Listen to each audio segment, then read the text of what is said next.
Right ఇంకా తెలంగాణలో కాళేశ్వరం రగడ continue అవుతోంది. పీసీ ఘోష్ రిపోర్ట్ పై బీఆర్ఎస్ నేతలు ఆగ్రహం వ్యక్తం చేశారు. ఘోష్ రిపోర్టు నిజమైతే కేంద్ర ప్రభుత్వాన్ని అధికారులను తప్పుబట్టినట్లేనన్నారు మాజీ మంత్రి హరీష్ రావు. కేసీఆర్ ను హింసించడమే లక్ష్యంగా రేవంత్ పాలన సాగుతోందన్నారు. కాళేశ్వరం కమిషన్ రిపోర్టులో నచ్చిన పేజీలనే లీక్ చేశారని, నచ్చని పేర్లను చేర్చారని ఆరోపించారు. కాళేశ్వరం ప్రాజెక్టును పడావు పెట్టి బనకచర్లకు నీరు పోవాలన్నదే సీఎం రేవంత్ ఆలోచన అన్నారు హరీష్ రావు. అసలు తుమ్మిడిహట్ నుంచి ఎందుకు మార్చాల్సి వచ్చింది? మహారాష్ట్ర గవర్నమెంట్ 152 మీటర్ల ఎత్తులో బ్యారేజ్ నిర్మించడానికి ఒప్పుకునేది లేనే లేదు అని చెప్పింది. రెండో పాయింట్, అక్కడ చాప్రాల్ వైల్డ్ లైఫ్ ఉంది. అసలు చాప్రాల్ వైల్డ్ లైఫ్ ఉన్నటువంటి చోట ఎవడన్నా బ్యారేజ్ కడతాడా?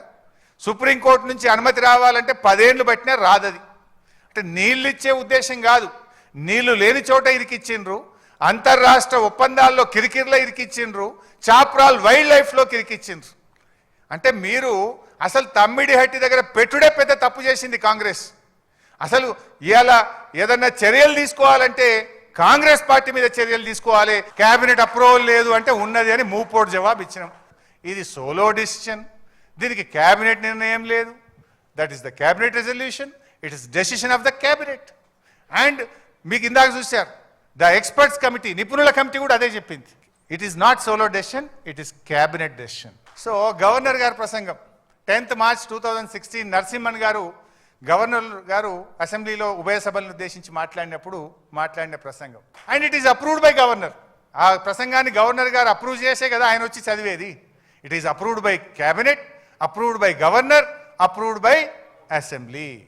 నిపుణుల కమిటీ పక్కకు పెట్టిండ్రు అంటే ఆ నిపుణుల కమిటీ అఫిడవిట్ రూపములో కమిషన్కే సమాధానం చెప్పింది, మా రిపోర్టు మీదనే ప్రభుత్వం నిర్ణయం తీసుకున్నది అని. ఇక నీళ్లు లేవు అని ఉమాభారతి లెటర్ చూపిస్తే ఆ లెటర్లోనే 3వ పేజీల ఆమెనే చెప్పింది నీళ్లు లేవు అని చెప్పి, అది కూడా బయట పెట్టినా. ఇప్పుడు ఎక్కడ నిజాయితీ ఉంది, ఎవరిది నిజాయితీ అని మాట్లాడుతూ ఈ మేడిగడ్డ, అన్నారం, సుందిల్లా ఈ 3 బ్యారేజీలను 2 సందర్భాల్లో మే 27, 2018, ఆగస్టు 1, 2021లో క్యాబినెట్ ఆమోదం తీసుకోవడం జరిగింది. First RE, second RE. మే 27, 2018 రివైజ్డ్ అడ్మినిస్ట్రేటివ్ అప్రూవల్ అంటే మనం రాటిఫికేషన్ చేయడం జరిగింది. ఇచ్చిన జీవోలను క్యాబినెట్ ఏ రోజు? మే 27, 2018. It's a cabinet ratification for 3 barrages. Approval for the final estimate for the work Kaleshwaram project, Medigadda barrage, construction of barrage with radial guest hosting arrangements including formation of guide bunds on either side of the barrage. 2 పిల్లర్లు గుంగుతనే కేసీఆర్ మీద చర్య తీసుకోవాలి, irrigation మంత్రి మీద చర్య తీసుకోవాలంటున్నావు. మరి పోలవరం 3 సార్లు కూలితే పోలవరం కట్టిన కేంద్ర ప్రభుత్వ అధినేత ప్రధానమంత్రి మీద చర్య తీసుకుంటావా? ఎగ్జిక్యూట్ చేసిన రాష్ట్ర ముఖ్యమంత్రి, ఆంధ్రప్రదేశ్ ముఖ్యమంత్రి మీద చర్య తీసుకుంటావా? ఎందుకో మాట్లాడరు అక్కడ. మరి SLBC మొత్తానికే కుప్పకూలింది కదా, 6 శవాలు ఈ రోజు కూడా బయటకు రాలే ఇంకా. మరి SLBC కూలితే రేవంత్ రెడ్డి, ఉత్తమ్ కుమార్ రెడ్డి కూడా బాధ్యత వహించాలి కదా రిపోర్ట్ ప్రకారంగా. 2 పిల్లలు గుంగితే కేసీఆర్ది తప్పు, హరీష్ రావు తప్పు అంటున్నావు. మొత్తం SLBC కొట్టుకుపోయింది, SLBC కుప్పకూలింది, 6 శవాలు బయటకు రాలేదు. దానికి ఈ రిపోర్టే బేసిస్ అనుకుంటే రేవంత్ రెడ్డి, ఉత్తమ్ కుమార్ రెడ్డి కూడా బాధ్యత వహించాల్సి ఉంటుంది. Are they ready? Revanth Reddy రాగానే నారాయణపేట కొడంగల్ లిఫ్ట్ కొబ్బరికాయ కొట్టిండా? ఏ క్యాబినెట్ అప్రూవల్ ఉందని కొట్టినావు నాయన నువ్వు? ఏ DPR ఉందని కొట్టినావు నాయన నువ్వు?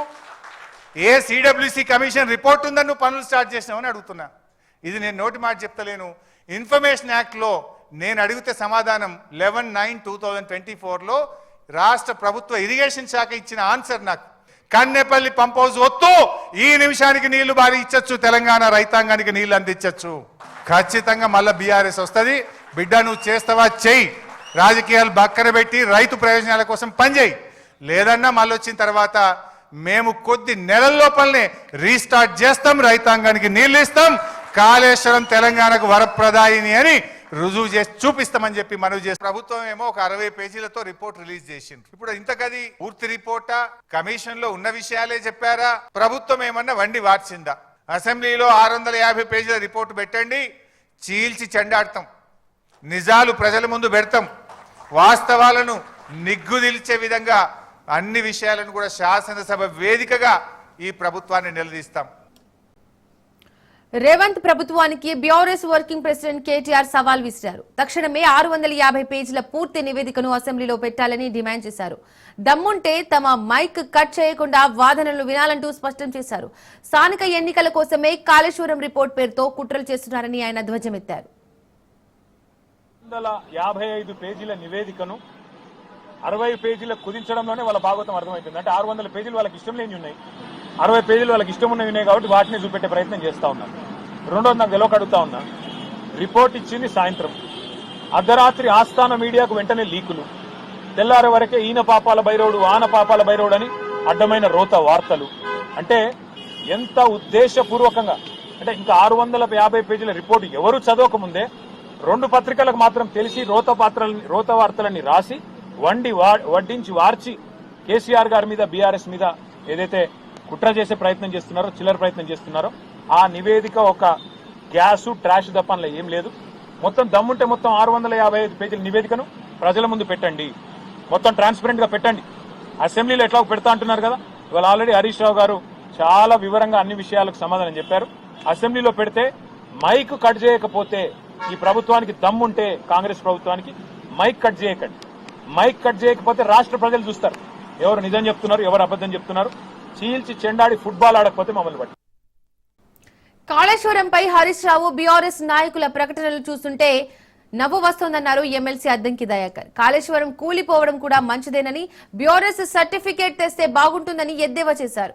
కూలిపోయేలా కట్టామని అన్ని సంస్థలు అనుమతి ఇచ్చారంటున్నట్లుగా హరీష్ రావు మాట్లాడుతున్నారని, మేడిగడ్డ ఎందుకు కూలిపోయిందన్న దానికి సమాధానం లేదన్నారు.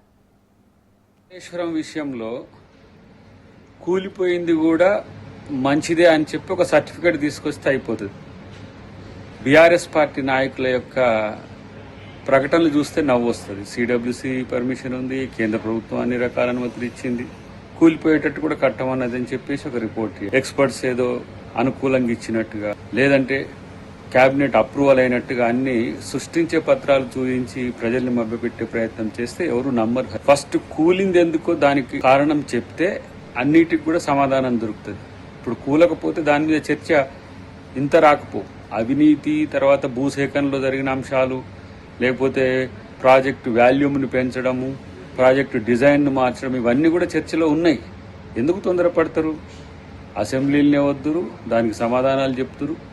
ఇలా ప్రజల ముందు ముద్దాయిలుగా నిలబడతానేమో అని చెప్పే ఉద్దేశంతో కేసీఆర్ చేసే ప్రయత్నాల్లో బీఆర్ఎస్ నాయకులు హరీష్ రావు ఎలా అబద్ధాలాడడానికి తెగబడుతున్న పరిస్థితి గమనిస్తున్నాం. కాబట్టి అన్నిటికీ సమాధానాలు అసెంబ్లీలనే చెప్తారు. ఎందుకు తొందరపడతారు? ఈరోజు మైక్ కట్ చేయకుండా ఇస్తే, తప్పులు చేసినోనికి మైక్ కట్ చేయకుండానే ఇస్తాం. తప్పులు చేసి కూడా దబాయిస్తామని చెప్తే మాత్రం అన్ని రకాల అంశాలు ఉంటాయి. చూద్దాం, అది అసెంబ్లీలనే తేల్చుకుందామని చెప్పి తెలియజేస్తాం. ఎమ్మెల్యే రాజగోపాల్ రెడ్డి వ్యాఖ్యలపై మంత్రి కోమటిరెడ్డి వెంకటరెడ్డి స్పందించారు. రాజగోపాల్ కు మంత్రి పదవి హామీ ఇచ్చినట్టు తనకు తెలియలేదన్నారు. తన సోదరుడికి మంత్రి పదవి ఇచ్చే స్టేజ్ లో తాను లేనన్నారు. ఇక మంత్రి పదవి తప్పించే పరిస్థితి కూడా తనది కాదన్నారు. ఈ మధ్య ఏదో మాట్లాడుతున్నారు, నేను ఏదైనా మాట్లాడితే మంత్రి పదవి రాలేదని మాట్లాడుతున్నారు. అరే మంత్రి కావాలంటే ఎల్బీనగర్ పోటీ చేసుకొని మంత్రి ఇస్తామని చెప్పిర్రు. నాకు వద్దని, నాకు మునుగోడు ప్రజలు కావాలని నేను ఇక్కడికి వచ్చిన. నన్ను ఎవరన్నా నీకేం కావాలి, మంత్రి పదవి కావాలన్నా, మునుగోడు ప్రజలు కావాలన్నా, మునుగోడు ప్రజలు అభివృద్ధి కావాలన్నా అంటే నేను మునుగోడు ప్రజలు కావాలి, అభివృద్ధి కావాలంట. అందులో అనుమానం లేదు. పదవులు అడ్డం పెట్టుకొని రాజకీయాలకు అడ్డం పెట్టుకొని పదవులకు వచ్చి 1000 కోట్లు దోచుకునేటువంటి వారికి పదవులు కావాలి. రాజగోపాల్ రెడ్డికి ప్రజలు కావాలి. నేను మళ్ళీ చెప్తున్నా, ఈ రోజు నేను కావాలనుకుంటే మంత్రి అయ్యేవాడిని, కానీ నా స్వార్థం కోసం అని చెప్పేసి, నేను పదవి కోసం అని చెప్పి నేను పోలే. నేను మళ్ళీ ప్రజల కోసమే, మళ్ళా పార్టీ మారి కాంగ్రెస్ లోకి వచ్చి మీరు ఇస్తానని హామీ ఇచ్చిండ్రు. ఇస్తారా ఇవ్వరా అది మీ ఇష్టం. అవకాశం వస్తే ఎప్పుడన్నా, నేను కూడా సీనియర్ని కాబట్టి, తెలంగాణ ఉద్యమంలో ఉన్నా కాబట్టి, నాకంటే జూనియర్లకు నిన్నమని వచ్చిన ఇతర పార్టీ వాళ్ళందరికి ఇచ్చారు కాబట్టి, మీరు ఇచ్చిన మాట నిలబెట్టుకుంటే, మీరు ఎంపీ గెలిపియమంటే గెలిపించినాం, పార్టీలకు రమ్మంటే మేము నమ్ముకొని వచ్చినాం. ఇస్తారా ఇయ్యరా అది మీ ఇష్టం. నేను మాత్రం పదవుల కోసం ఎవరింటికి పోయి కాలు మొక్కి మనసు చంపుకొని దిగజారడం మాత్రం జరగదు. నేను బతుకున్నాగా ఎంత దూరమైనా పోతా, ఎంత పోరాటమైనా చేస్తా, అవసరమైతే మళ్ళీ త్యాగం చేసి పోయినసారి ప్రభుత్వాన్ని మీ కాళ్ళకాడ తీసుకురాలే. రాజీనామా చేస్తే మొత్తం టీఆర్ఎస్ ప్రభుత్వం 100 మంది ఎమ్మెల్యేలు మునుగోడు ప్రజల కాళ్ళకాడికి రాలేదా? అవసరమైతే అంత దూరం కూడా పోతా.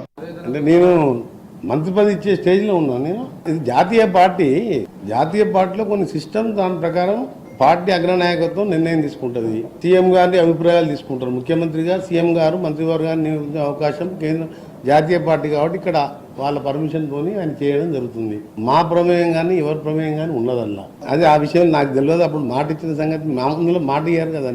నేను ఇప్పుడు వాళ్ళు మాట ఇచ్చి ఇస్తే సంతోషమే, ఇస్తే సంతోషపడతాం. కానీ కేంద్రంలో అల్టిమేట్గా హైకమాండ్ సీఎం గారు కూర్చొని నిర్ణయించే అంశాన్ని నన్ను అడగడం కూడా మీరు తప్పు. నా చేతులు లేని విషయాన్ని అడిగితే నేనేం చెప్పలేను.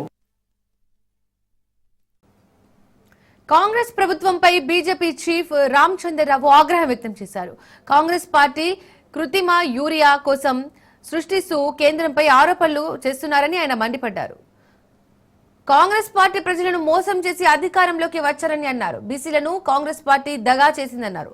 బీసీ రిజర్వేషన్లను 10% ముస్లింలకు ఇవ్వడాన్ని బీజేపీ వ్యతిరేకిస్తోందన్నారు.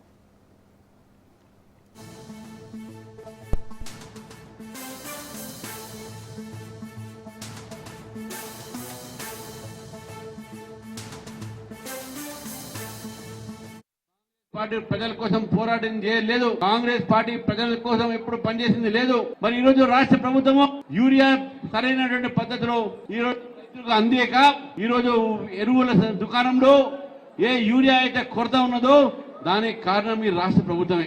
కేంద్ర ప్రభుత్వం నుంచి రోజు యూరియా దాదాపు వీళ్ళకు ఎక్కువ ఇచ్చినప్పుడు కూడా సంవత్సరం కన్నా ఎక్కువ యూరియా మనం ఇస్తే ఈసారి కొరత ఎందుకు అయిందని చెప్పేసి కూడా ఈ ప్రభుత్వాన్ని మేము అడుగుతా ఉన్నాం. ఈ యూరియాని తప్పుదారి మళ్లిస్తా ఉన్నారు. యూరియా బ్లాక్ మార్కెటింగ్ చేసి యూరియా దాచుతా ఉన్నారు. ఎరువుల ఒక దుకాణాలపైన నియంత్రణ లేక యూరియా బ్లాక్ మార్కెటింగ్ చేస్తా ఉన్నారు. ప్రజల్ని మోసం చేస్తుంది ఈ రోజు కాంగ్రెస్ పార్టీ. కానీ నరేంద్ర మోదీ గారి ప్రభుత్వం రైతుల్ని ఆదుకుంటుంది. కొన్ని లక్షల కోట్ల రూపాయలతో మేము సబ్సిడీలు ఇచ్చి ఈరోజు ఎరువులు సరఫరా చేస్తూ ఉంటే ఈ కాంగ్రెస్ ప్రభుత్వం బ్లాక్ మార్కెటింగ్ చేస్తూ ఉంది. కామారెడ్డి డిక్లరేషన్ లో కాంగ్రెస్ పార్టీ అన్నది మీరు 42% రిజర్వేషన్ ఇస్తామని చెప్పేసి. భారతీయ జనతా పార్టీ అసెంబ్లీలో బిల్లు పెడితే మేము పూర్తిగా మద్దతు చేసినాం. కానీ ఇప్పుడు కాంగ్రెస్ పార్టీ దాంట్లో 10% ముస్లింలకు ఇస్తామంటే భారతీయ జనతా పార్టీ మతం ఆధారమైనటువంటి యొక్క రిజర్వేషన్ వ్యతిరేకిస్తుంది. కాబట్టి ఆ 42% రిజర్వేషన్ ఉన్నాయో అది మొత్తం కూడా బీసీలకి అందాలే. దాంట్లో 10% కానీ ఏ శాతం కూడా వేరే వాళ్లకు చెందడానికి వీల్లేదని చెప్పేసి భారతీయ జనతా పార్టీ డిమాండ్ చేస్తే ఈ రోజు అదే కాంగ్రెస్ పార్టీ బీసీలకు 42% ఇవ్వటం ఇష్టం లేక ఢిల్లీలో నాటకాలు బూటకాలు చేస్తా ఉంది. తెలంగాణలో లోకల్ రిజర్వేషన్ పై సుప్రీంకోర్టు తీర్పు రిజర్వ్ చేసింది. తెలంగాణ లోకల్ రిజర్వేషన్ పై సుప్రీంకోర్టులో 2.5 గంటల పాటు విచారణ సాగింది. తెలంగాణలో వరుసగా 9, 10, 11, 12 తరగతులు చదివితేనే లోకల్ రిజర్వేషన్ వర్తిస్తుందన్న నిబంధనలను నీట్ విద్యార్థులు సవాల్ చేశారు.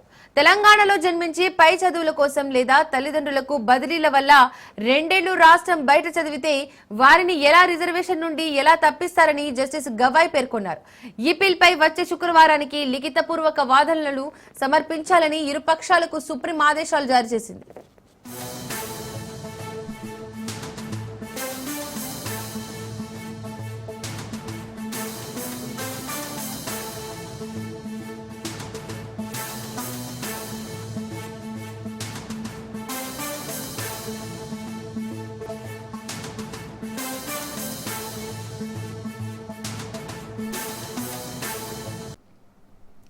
P4 పై సీఎం చంద్రబాబు సమీక్ష నిర్వహించారు. ఆగస్టు 5కు 15 లక్షల బంగారు కుటుంబాలను గుర్తించాలని ప్రభుత్వం కసరత్తు చేస్తోంది. దీంట్లో భాగంగా వచ్చిన ఫీడ్ బ్యాక్ అధికారులని అడిగి తెలుసుకున్నారు సీఎం చంద్రబాబు. ఎమ్మెల్యే, ఎంపీలు కూడా కీలక భాగస్వాములు కావాలన్నారు సీఎం.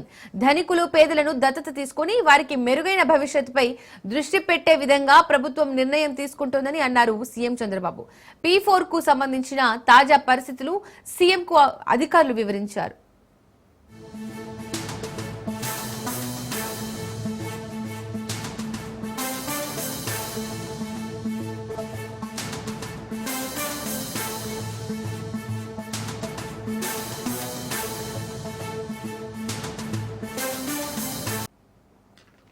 వైసీపీ లీగల్ సెల్ ప్రతినిధులతో మాజీ సీఎం జగన్ సమావేశమయ్యారు. కేసులు ఎదుర్కొంటున్న నాయకులకు న్యాయ సహాయం అందించేందుకు తీసుకోవాల్సిన చర్యలపై చర్చించారు. చంద్రబాబు పాలనలో కలియుగ రాజకీయాలు చూస్తున్నామని జగన్ అన్నారు. తమకు వ్యతిరేకులని తెలిస్తే చాలు జైళ్లలో వేస్తున్నారని మండిపడ్డారు. నీచమైన సంస్కృతికి మనం చూస్తున్నామన్నారు. ఒక మనిషిని జైల్లో పెట్టడం అంటే వారి పరువు ప్రతిష్టలతో ఆడుకోవడమే అన్నారు.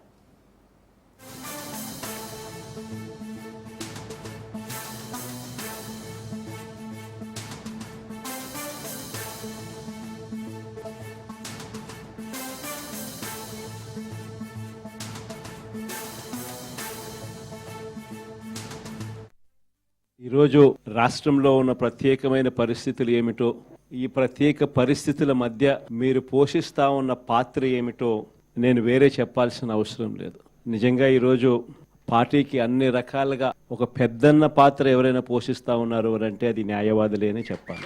అడగకపోతే అమ్మైనా అన్నం పెట్టదన్నట్టుగా, కోరకపోతే దేవుడైనా కూడా వరం ఇవ్వడం అన్నట్టుగా, పిటిషన్ వేయకపోతే న్యాయస్థానంలో మీరు నిలబడకపోతే న్యాయం కూడా దక్కే పరిస్థితి కూడా ఉండదు. కలియుగం అన్నది ఏమిటి అన్నది ఈ చంద్రబాబు నాయుడు గారి పరిపాలన చూస్తే ఈ 14 నెలల్లో ఓహో ఇదేనా కలియుగము అని చెప్పి అనిపించే పరిస్థితి ఎవరికైనా కూడా అనిపిస్తుంది. ఎందుకనంటే న్యాయం లేదు, ధర్మం లేదు. తమకు గిట్టని వాళ్ళు ఎవరైనా ఉంటే, తమకు నచ్చని వాళ్ళు ఎవరైనా ఉంటే, తమకు వ్యతిరేకంగా స్వరం వినిపించే వాళ్ళు ఎవరైనా ఉంటే తట్టుకునే పరిస్థితి లేదు, జీర్ణించుకునే పరిస్థితి లేదు. ఎలాగైనా తీసుకొని పోయి వాళ్ళని జైల్లో వేయాలి, ఎలాగైనా తీసుకొని పోయి వాళ్ళని చిత్రహింసలు పెట్టాలి, ఎలాగైనా కూడా వాళ్ళ పరువును తీయాలి అనే ఒక నీచమైన సంస్కృతి ఈరోజు మనం చూస్తూ ఉన్నాం. ఒక మనిషిని జైల్లో పెట్టడము అని అంటే తన పరువును, తన ప్రతిష్టలతో ఆడుకోవడం. అవన్నీ తెలిసి కూడా ఏ తప్పు చేయకపోయినా కూడా బురద వేసి తప్పు చేశాడు అని చెప్పి దానికోసం దొంగ సాక్ష్యాలను క్రియేట్ చేసి కేవలం వీళ్ళు పెట్టే ప్రలోభాలు, వీళ్ళు పెట్టే భయం తప్ప వేరే బేసి లేదు, వేరే సాక్ష్యము లేదు. ఇలాంటి పరిస్థితుల మధ్య న్యాయం జరగడాని కోసం బాధితుల తరపున జగన్ పై మంత్రి నిమ్మల రామానాయుడు ఫైర్ అయ్యారు. జగన్ హయాంలో రెడ్ బుక్ రాజ్యాంగం నడిపించిందని మంత్రి నిమ్మల విమర్శించారు. కక్షలు, అక్రమ కేసులు, దాడులు, విధ్వంస పాలన తప్పితే ప్రజా సంక్షేమాన్ని జగన్ ఏనాడు పట్టించుకోలేదని మండిపడ్డారు. తాను బాధ్యతతో పని చేస్తుంటే కావాలనే దుష్ప్రచారం చేస్తున్నారని దుయ్యపట్టారు. ప్రజల పక్షాన మేము నిలబడ్డాం కాబట్టి మళ్ళీ మొన్న 2024లో పాలకుల్లో 70,000 మెజార్టీతో ప్రజలందరూ కూడా ఆశీర్వదించారు. మరి ఆ ఆశీర్వాదంతో నాకు కూడా మరింత బాధ్యత పెరిగింది. ప్రజలు ఇచ్చినటువంటి ఓట్లు ఏవైతే ఉన్నాయో నాలో కూడా మరింత బాధ్యత పెంచింది, మరింత బరువును పెంచింది. ఇంకా జాగ్రత్తగా పనిచేయాలి, ప్రజలు మన మీద ఉన్నటువంటి నమ్మకాన్ని, విశ్వాసాన్ని పెంపొందించితే ఉందో దాని ప్రకారం చేయాలనేటువంటి ఆలోచనతో మన 24 నుంచి అధికారంలోకి వచ్చిన మరి ఈ సంవత్సర కాలంలోనే చూస్తే పెద్ద ఎత్తున పాలకులకి అభివృద్ధిని ముందుకు నడిపిస్తూ. గుంటూరు లిక్కర్ స్కామ్ పై మంత్రి అనగాని సత్యప్రసాద్ కీలక వ్యాఖ్యలు చేశారు. వెంకటేష్ నాయుడు ఎవరితో ఫోటోలు దిగారన్నది ముఖ్యం కాదని, ఎవరి డబ్బులతో ఫోటో దిగాడన్నదే కీలకమన్నారు. లిక్కర్ స్కామ్ తర్వాత కూడా 2,000 నోట్ల చలామణిలో ఉన్నాయని సిట్ పక్కా ఆధారాలతో దర్యాప్తు చేస్తుందన్నారు. బంగారం ఎక్కడ కొన్నారన్న అంశంపై ఆధారాలు సేకరించామన్నారు. మద్యం నాణ్యత లేదని గత ప్రభుత్వంలోనే చెప్పామన్న మంత్రి 1,00,000 కోట్ల రూపాయల లావాదేవీల నగదు రూపంలో జరిగాయంటే ఎంత పెద్ద అవినీతి జరిగిందో అర్థమవుతోందన్నారు. ఎవరైతే దొరుకుతున్నారో రోజు రోజుకి వాళ్ళే ఒప్పుకుంటా ఉన్నారు. ఈ పేర్లు ఎవరు గవర్నమెంట్లోనో లేకపోతే అధికార పార్టీలోనో కూటమి నుంచో ఎవరు చెప్పినటువంటి పేర్లు కాదు, వారు దొరికిన మనుషులు చెప్తున్నటువంటి సమాచారం వస్తూ ఉంది. వెంకటేష్ నాయుడు అనే అతను ఇండిపెండెంట్గా అయితే పోటీ కూడా చేశాడని అంటున్నారు. నాకు అంత ఐడియా లేదు. బట్ ఫోటోలు అనేది మీరు మాట్లాడటం హాస్యాస్పదమైనటువంటి విషయం. సిట్ అనేది పక్కా ఆధారాలతో ముందుకు వెళ్తా ఉంది. మీకు గతంలో ఒకటి చెప్పుకున్నారు, ఒక కంపెనీ గోల్డ్ ఎలా కొనింది, ఒక కంపెనీ నుంచి హవాలా ఎలా అయినాయి, ఎవరెవరు ఎక్కడ మైనింగ్కి పెట్టారు, అవన్నీ కూడా మీకు చెప్పారు. ఎవరైతే బయట వాళ్ళు కూడా రిపోర్ట్ నోటీస్ ఇచ్చారు, రెగ్యులర్ నోటీస్ ఇచ్చారు, అందరూ కూడా పిలిపిస్తూ ఉన్నారు. అందరూ వచ్చిన తర్వాత మీకు పారదర్శకంగా పూర్తిగా సిట్ అధికారులు అందరూ కూడా ముందు వచ్చి చెప్తారు. క్యాష్ ట్రాన్సాక్షన్స్ లేవు. అలాంటిది అన్ని వేల కోట్ల రూపాయలు, 40 లక్షల కోట్ల రూపాయలు మీకు క్యాష్ అంటే దాంట్లో ఎంత అవకతవకలు జరిగినాయి నాకు తెలిసి. లేబర్ కమిషనర్ కు ఫిల్మ్ ఇండస్ట్రీ ఎంప్లాయీస్ ఫెడరేషన్ నేతలు వినతి పత్రం అందజేశారు. 30% వేతనాల పెంపుపై లేబర్ కమిషన్ అదనపు కమిషనర్ తో ఎంప్లాయీస్ ఫెడరేషన్ నాయకులు చర్చించారు. లేబర్ కమిషన్ ఒక పర్సెంటేజ్ ప్రతిపాదన చేసింది. తాము ఒప్పుకోలేదని ఎంప్లాయీస్ ఫెడరేషన్ లో అధ్యక్షుడు అనిల్ తెలిపారు. ప్రొడ్యూసర్ కౌన్సిల్ తో నేతలతో చర్చించి సమస్యను పరిష్కరిస్తామని వెల్లడించారు.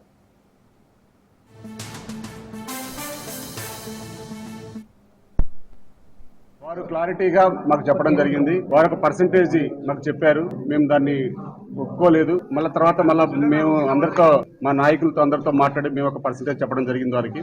వారు ఇప్పుడు ప్రొడ్యూసర్స్ తో మాట్లాడి మాకు రేపు ఉదయం 12 గంటలకు మళ్ళీ మీటింగ్ పెట్టారు.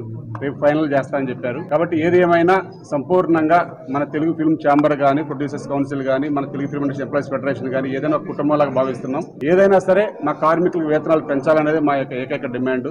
ఎందుకంటే మేము కష్టాన్ని అడుగుతున్నాం తప్ప మేము అని చెప్పారు, ఒప్పిస్తా అని చెప్పారు. ఏదేమైనా సాయంత్రం 5 గంటల లోపు కానీ లేదా రేపు ఉదయం 11 గంటలకి మళ్ళీ రమ్మని చెప్పారు. ఏదేమైనా రేపటితో ఈ యొక్క సినిమా ఇండస్ట్రీలో ఉన్న సందిగ్ధత తొలగిపోతుంది.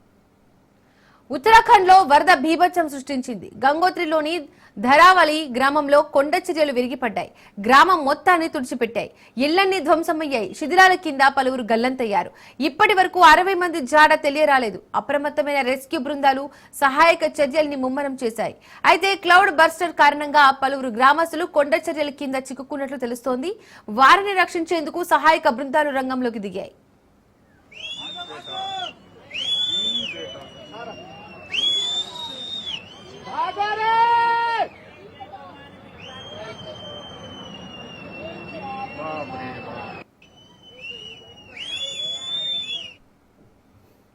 వరదలపై ఉత్తరాఖండ్ ముఖ్యమంత్రి పుష్కర్ సింగ్ ధామీ స్పందించారు. పౌరులకు సహాయం చేయడానికి సహాయక బృందాలు బాధిత గ్రామానికి వెళ్తున్నాయని చెప్పారు. ఉత్తర కాశీలోని ధరావళిలో క్లౌడ్ బర్స్టర్ గురించి తనకు సమాచారం అందిందని, తాము ప్రజల్ని రక్షించేందుకు కృషి చేస్తున్నామన్నారు. జిల్లా అధికారులతో పాటు ఇతర రెస్క్యూ బృందాలు ప్రజలను రక్షించే ప్రయత్నం చేస్తున్నట్లు పేర్కొన్నారు.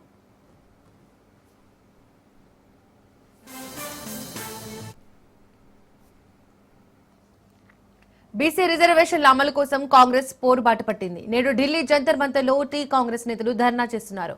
ఉదయం 11 గంటల నుండి మధ్యాహ్నం 1 గంట వరకు ధర్నాకు అనుమతి లభించింది. ధర్నాకు రాహుల్ గాంధీ, ఖర్గే, ప్రియాంక గాంధీ హాజరు కానున్నారు. ధర్నాలో CM Revanth, PCC chief Mahesh Goud, మంత్రులు పాల్గొననున్నారు.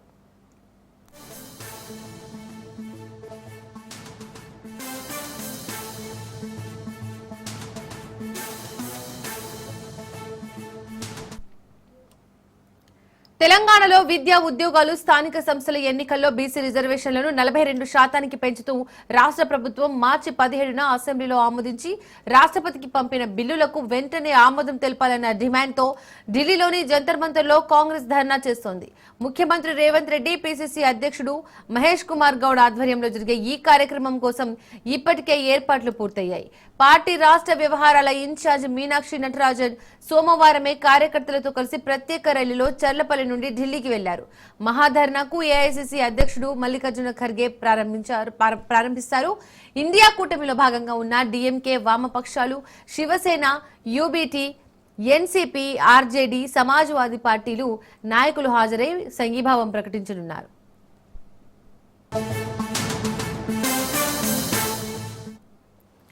తెలంగాణ ప్రభుత్వం నిర్వహించిన కులగణనను జాతీయ స్థాయి నమూనాగా మార్చాలన్న ఎజెండాతో తొలి నుండి పోరాటం చేస్తున్న కాంగ్రెస్ ఈ ధర్నాను విజయవంతంగా నిర్వహించి దేశవ్యాప్తంగా ఒక సందేశాన్ని పంపాలని భావిస్తోంది. 42% రిజర్వేషన్లపై తెలంగాణ ప్రభుత్వం పాస్ చేసిన బిల్లులను 9వ షెడ్యూల్లో చేర్చాలన్న డిమాండ్తో 12 బీసీ సంఘాలు ఏప్రిల్ 2న జంతర్ మంతర్లో నిర్వహించిన ధర్నాలో పాల్గొన్న ముఖ్యమంత్రి ఇప్పుడు అదే బిల్లుల ఆమోదం కోసం ఆందోళనకు దిగుతున్నారు.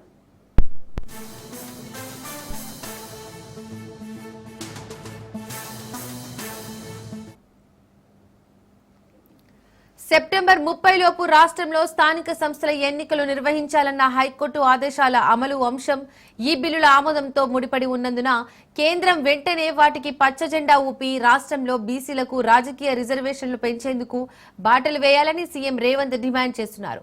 కాంగ్రెస్ అగ్రనేత రాహుల్ గాంధీ భారత్ జోడో యాత్రలో భాగంగా తెలంగాణకు వచ్చిన సమయంలో తాము అధికారంలోకి వస్తే రాష్ట్రంలో కులగణన చేపట్టడంతో పాటు జనాభాకు తగ్గట్టు వాటా కల్పిస్తామని ప్రకటించిన నేపథ్యంలో దాన్ని ఆచరణలో పెట్టే పనిలో పార్టీ నిమగ్నమైంది. బీసీ రిజర్వేషన్ల పెంపు అంశాన్ని ప్రతిష్టాత్మకంగా తీసుకుంది.